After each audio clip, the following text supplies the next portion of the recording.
Quand le petit avait 6 mois, il m'a mis dehors parce qu'il m'a annoncé qu'il était homosexuel, qu'il aimait les hommes, qu'il voulait aller dans des clubs échangistes, qu'il voulait aller faire ce qu'il avait à faire avec des couples libertins, qu'il voulait faire la fête non-stop et que moi et les enfants, on le gênait pour ça. J'ai été victime de violences conjugales alors que j'étais enceinte de 1 mois et demi. Mon ex-conjoint le savait pertinemment et nous avons subi, mes enfants et moi, de la violence psychologique et de la violence physique de la part de cette personne. Et je me bats à l'heure actuelle pour protéger mes enfants, dont mes 2 bébés que j'ai eus avec cette personne. Il faut savoir que cette personne, de prime abord, elle paraissait parfaite. Parfaite dans tout, c'était la perfection incarnée, on lui aurait donné le bon Dieu sans confession. Nous avons eu très vite notre premier enfant, parce que moi je venais de faire une fausse couche, on s'est rencontrés, j'étais enceinte d'une autre personne, je lui ai pas menti. Je lui ai dit la vérité tout de suite, pour pas qu'il y ait de non-dit. Je suis pas quelqu'un qui ment et je ne supporte pas le mensonge. Il a quand même décidé de se mettre avec moi. À la suite, 2 mois après ou 3 mois après, j'ai fait une fausse couche. Mon ex-conjoint à ce moment-là m'a expliqué que lui aussi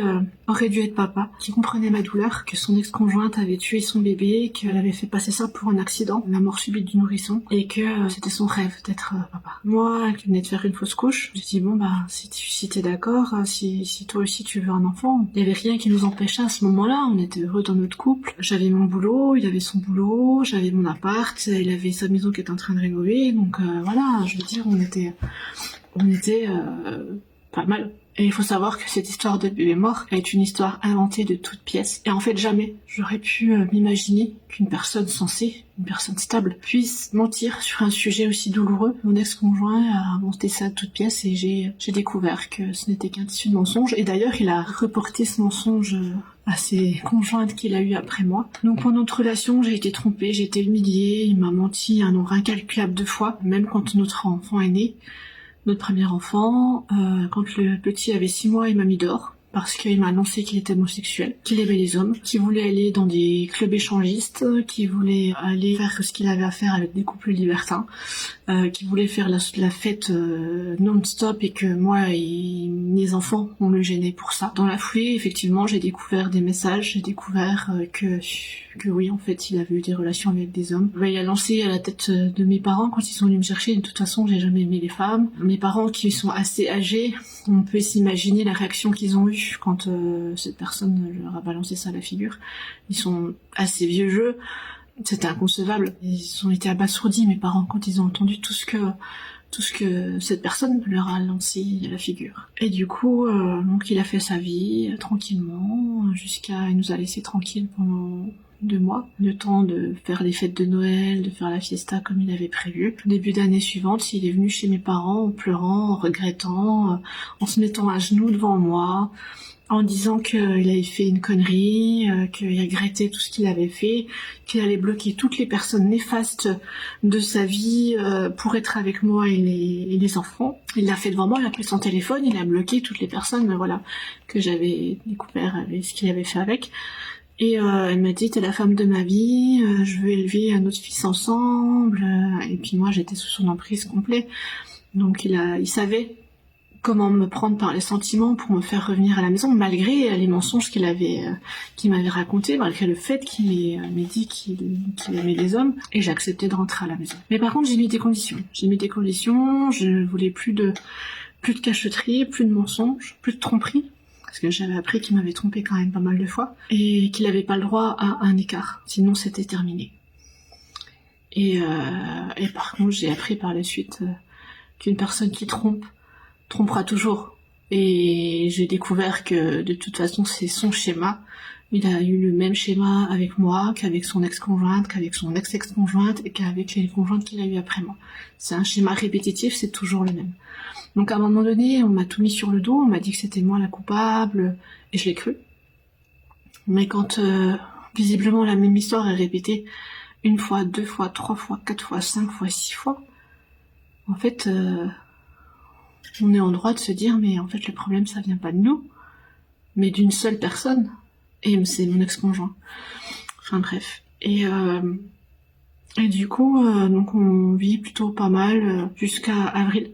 avril 2020. Et là, on était en confinement. Et mon ex-conjoint, comme est son habitude, à ce moment-là, il travaillait pour son meilleur ami qui est vigneron. Et il lui faisait du travail un peu au black. Voilà, il prenait la pelle pour enlever les cailloux des vignes. Enfin bref, ils avaient un arrangement entre eux. Et il a travaillé toute la journée là-bas. Et le soir, il devait rentrer à la maison. Sauf qu'en fait, ça s'est pas passé comme ça. Ce soir-là, moi j'ai préparé à manger pour les enfants. Il m'a appelé en me disant qu'il voulait faire l'apéro, qu'il voulait boire avec les copains. Donc moi je lui ai dit ok, mais pas, tu fais pas long quoi, tu rentres, tu bois un petit coup et tu rentres. Oui, t'inquiète pas, je fais pas long, machin. Au bout d'une heure, on a faim quoi. Et il est toujours pas là. Il faut savoir que moi à ce moment-là, j'avais tellement subi de tromperies, de mensonges, de brimades, de manipulations, que j'acceptais plus rien. Et de là, on s'est engueulé, il m'a raccroché au nez, du coup j'ai appelé mon papa, que je voulais prendre la voiture pour aller chez eux, mais bon, mon papa m'a rappelé qu'on était en confinement et que de toute façon je les mettais en danger parce que mes parents étaient malades et c'était des personnes à risque qui sont âgées. Il m'a dit écoute, je vais appeler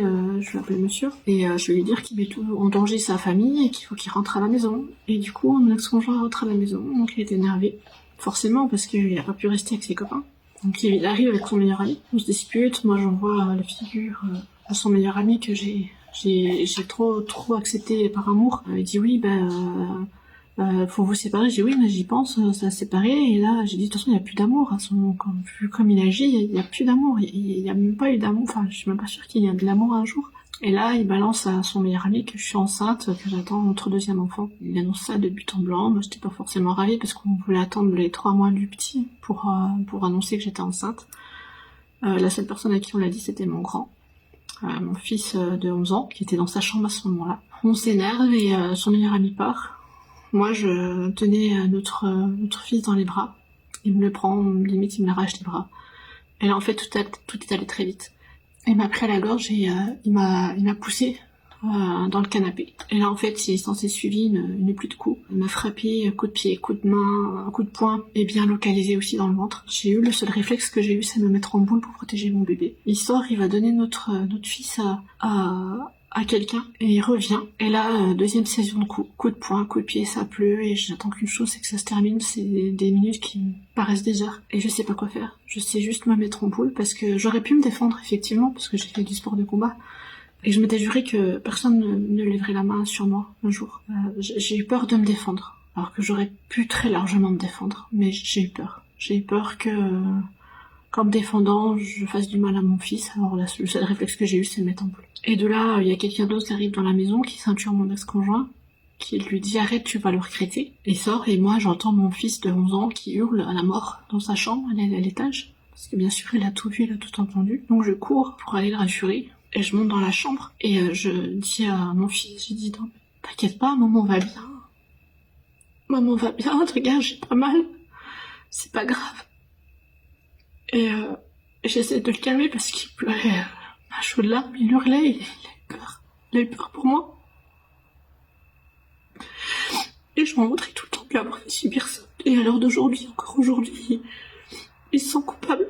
Il me dit qu'est-ce que j'aurais pu faire. Alors il s'est bouché les oreilles. Il a attendu que ça se passe. Mais il dit j'aurais tellement voulu vous aider. Mais j'ai pas pu. Il a appelé les services sociaux en leur disant que j'étais une maman maltraitante, en disant que je m'occupais pas des enfants, que je m'occupais pas des enfants, que j'étais complètement folle, que j'étais violente. Et quand les services sociaux sont arrivés, j'ai eu à peu près 5 minutes pour décider de placer mes enfants ou pas. Et moi, j'ai eu un cri du cœur en disant mais jamais je me séparerai de mes enfants, jamais. C'est pas possible. Et donc bien sûr les services m'ont bien fait comprendre que si c'était les services qui décidaient, ce serait plus long, que si c'était moi qui le décidais, ce serait plus court et temporaire, mais que voilà. Je dis non mais c'est hors de question. Et du coup j'ai appelé mes parents, je leur ai expliqué la situation, je leur ai dit moi je vais pas placer les enfants, de toute façon mon grand il avait son papa donc la question se posait pas. Et là mon père il m'a dit bah écoute je viens te chercher et tu viens avec les enfants tu viens chez nous. Donc du coup je suis partie chez mes parents. Donc après, bien évidemment, monsieur a raconté n'importe quoi. Dans un des rapports que j'ai pu voir au tribunal, il avait mis que je l'avais séquestré, que je ne faisais pas manger aux enfants, que mon grand l'avait supplié de le sauver de sa mère maltraitante, qu'il avait un lien très fort avec mon grand, que des trucs abracadabrantes, et mon fils encore justement encore plus senti coupable parce que il dit mais c'est pas possible en fait maman.